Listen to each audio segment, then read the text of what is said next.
ఈ క్రిస్టియన్స్ వాళ్ళు వాళ్ళ చర్చికి అందరినీ రానిస్తారు, వాళ్ళ కులాలే ఉండయి.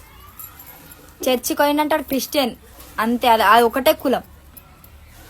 ముస్లిమ్స్ కూడా వాళ్ళు దర్గాకు పోయారంటే ఒకటే కులం, ముస్లిం కులం. వాళ్ళ దాంట్లో కులాలు ఉండయి.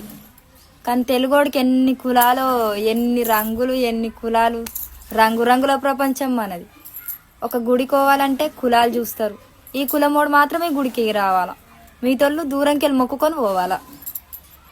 అందుకే మీరు చేసేదాని వల్లనే సగం కన్నా ఎక్కువ మంది క్రిస్టియన్స్ అవుతురు, ముస్లిమ్స్ అవుతురు, కానీ వాళ్ళు వచ్చి తెలుగు వాళ్ళు అయితలేరు.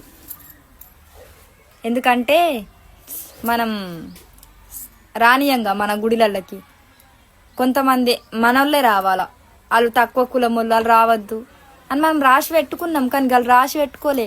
ప్రతి ఒక్కరికి వాళ్ళు రానిస్తారు, ప్రతి ఒక్కళ్ళని మంచిగానే చూస్తారు. అందుకే అందరు మారుతురు, ఆ కులాలకు కన్వర్ట్ అవుతురు.